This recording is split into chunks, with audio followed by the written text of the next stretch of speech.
karena bapaknya diem baik, cuma ngambil gaji doang, ya, itu sudah masuk pagar laut, sudah terang-terangan melanggar hukum. Anggaplah ini bukan kerjaan PIK ya, karena belum terbukti. Masalah sungai, Pak, ini harusnya jadi teriakan Anda, Bapak anggota Dewan Provinsi. Itu sungai itu milik provinsi loh, sungai di Uru.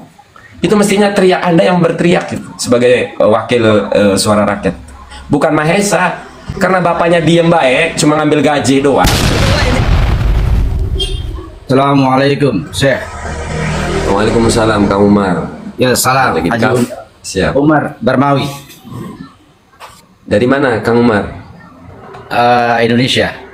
Kramat Watu. Siap. Siap, Kang Umar. Ya. Salam kenal, Kang Mahesa. Siap. Tadi saya ya sedikit ingin menjelaskan terkait menyinggung masalah Kiai Said. Boleh. Jadi dalam pandangan saya bahwa Kiai Said itu dari sisi ilmu dia sebagai ya muta'alim. Jadi kalau Kang Mahesa dulu di pondok ngaji membahas kitab Taklim al-Muta'alim, Betul. kita itu masih setara ya tolabul ilmi. Said itu tinggal lama di Saudiyah, jadi sita sana fi Saudiyah. Dia belajar tentang kata bahasa Arab, kemudian kiai yang mukim di Saudiyah. Nah, ketika ada orang yang bertanya kepada Kiai Said tentang pertanyaannya itu tentang tanah yang tidak dirawat, tanah yang tidak lagi dipergunakan, maka Kiai Said menjawab dengan kata-kata Ihya'ul Mawad. Nah, berbeda dengan Kang Ustadz Ustadz apa kan? Ustadz Mahesa. Nah, Kang Mahesa kan melihat langsung sendiri. Ketika kondisi tanahnya itu, Kang Mahesa melihat. Sementara Kiai Said itu menjawab pertanyaan seseorang yang ketika pertemuan, maka Kiai Said menjawab dengan Ihya'ul Mawad. Sehingga jawaban Kiai Said itu ya berbeda dengan apa yang disampaikan oleh Kang Mahesa. Nah, sehingga inilah yang menjadikan apa namanya sekarang tuh bias. Nah, oleh karena itu ketika masalah itu Kang Mahesa tidak langsung menjudge bahwa ini Kiai Said membela PSN dan PIK 2. Berbeda karena Kiai Said itu dia menjawab pertanyaan. Berbeda dengan Kang Mahesa yang memang melihat langsung, kemudian Kang Mahesa membaca kitab Ihya'ul Mawad. Sama, saya pun bisa baca kitab itu. Kiai Said lebih lagi karena beliau tinggal di Saudiyah. Sita sana fi Saudiyah. Jadi kalau Kang Mahesa kan sama mungkin membaca kitab yang mana sanadnya juga belum tentu nyambung. Nah, Kiai Said itu sanadnya diambil sanadnya. Kitab-kitabnya dikaji berdasarkan sanad, sehingga kita yang dalam taraf ya tolabul ilmi ini tidak bisa menjudge kepada seorang muta'alim. Pak anggota Dewan, kelamaan, nanti saya bingung nanggapinnya. Iya, itu artinya saya menanggapi itu saja. Kemudian Bapak sebagai anggota Dewan itu sama sekali nggak memberikan tanggapan. Yang pertama saya jawab ya, sanad-sanad makin ngecaprak. Bapak ini sebagai anggota Dewan makin ngecaprak. Saya pikir mau mengedukasi regulasi, ternyata mau membela Kiai Said. Jujur, saya bantah dulu Bapak ya. Kiai Said itu diundang. Jadi yang di-up itu benar menjawab pertanyaan. Tapi sebelum itu prosesnya adalah Kiai Said diundang sebagai orang tokoh yang memberikan materi. Itu kecerobohan Bapak yang pertama ya. Seorang framing itu hanya spontanitas. Nah, justru disitulah kecerobohannya Kiai Said Akil Siroj, tinta tahqiq. Seperti Anda nih ya, sebagai anggota Dewan tidak tahqiq di lapangan, paling dari laporan anggota-anggotanya. Nah, disitulah cerobohnya Kiai Said. Yang kedua, justru Anda ngomong-ngomong adab muta'alim. Justru disitulah kesalahannya Kiai Said sebagai muta'alim. Sebagai kiai itu Pak mestinya jadi pendengar, jadi wasit tuh, bukan pemain. Nah ini mohon maaf nih, saya tidak menggurui seorang anggota dewan provinsi di sini. Mestinya Kiai Said itu datang ke PIK, terus ada kan nanya nih, mohon maaf nanti saya cek dulu dari sisi lapangan. Saya pengen dengar dulu masyarakat. Nah nanti dari dua sisi Kiai Said baru memberikan nasihat. Walau ujungnya mendukung baru kita hormati Pak. Oke.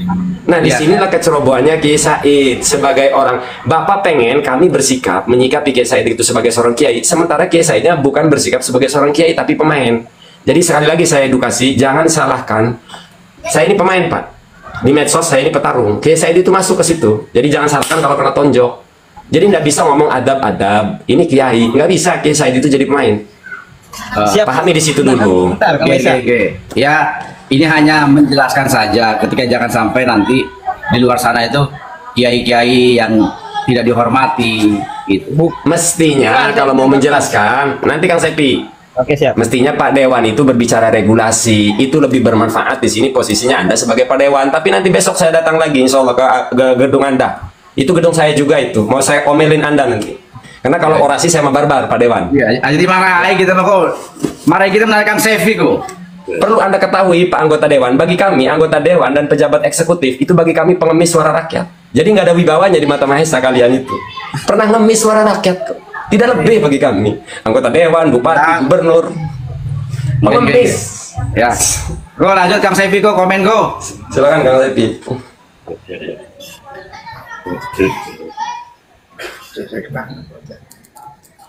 Suara Kang Sepi. Saya ngomong di hadapan anggota Dewan Provinsi langsung nih ya, nggak main belakang-belakang saya. Oke, kok ketemu ya. Siap. Izin pencerahannya Pak Dewan. Pak Dewan kan preminya seperti gitu. Pak Said Agil Sirot itu apa tadi yang itu? Ya ada orang bertanya itu kan, ya. Jadi posisi Pak Agil Sirot ini posisinya di mana? Kalau dia bukan secara undangan diletak di PIK gitu, undang di PIK, wajar lah mengatakan beliau seperti gitu. Tapi posisi beliau TKP-nya kan di PIK. Ya tapi dan pernyataan Kiai Said itu bukan mengkaji fikih tentang Ihya Ulmawat, tapi justru Pak Dewan, disitulah kecurangannya Kiai Said. Kita semua sama tahu beliau mantan ketum PBNU dan beliau orang yang menolak keras HTI. Alasan yang beliau pakai itu kaidah tadi Darul Mafasid. Kenapa mereka menolak khilafah? Sama dengan saya sepakat soal itu. Bahwa walaupun nanti yang diterapkan Islam, syariat Islam masoleh, tapi nanti akan ada mafasid, berpotensi NKRI terpecah belah. Nah dengan alasan itulah saya sepakat dengan Kiai NU untuk tetap Pancasila. Itu loh. Saya sering dialog langsung Pak ya. Nah alasannya tadi Darul Mafasid. Nah kalau lalu kemudian selalu argumennya adalah PIK mengurangi pengangguran, berarti kan masoleh kebaikan. Nah tetap walaupun itu mengandung kebaikan PIK 2 tetap ditolak. Kenapa? Karena tadi ada mafasid. Maka menolak kerusakan itu lebih didahulukan daripada menarik kebaikan. Nah apalagi prosesnya ya, itu sudah masuk pagar laut, sudah terang-terangan melanggar hukum.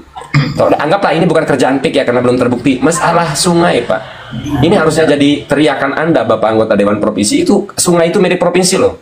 Sungai di Uro itu mestinya teriak Anda yang berteriak gitu, sebagai wakil suara rakyat, bukan Mahesa. Karena bapaknya diem baik cuma ngambil gaji doang. Ketua ya, ini Kang, ketua provinsi lagi nih. Ketua ini. Ketua ini. Ya nggak peduli lah. Mohon maaf Bapak. Sekalian Kang Mahesa suruh sikat deh. Iya, walaupun saya sikatin Kang Sepi. Walaupun saya ketua provinsi, pada baik. kalau kritik saya kritik. Dalam konteks PIK, saya itu nggak nganggap apa-apa DPRD provinsi, DPR RI, bupati nggak, ketika mereka tidak mewakili kami. Ya bagi kami akhirnya kita hanya memandang mereka itu satu sisi saja. Oh dulu yang kalian pernah ngemis-ngemis suara rakyat itu.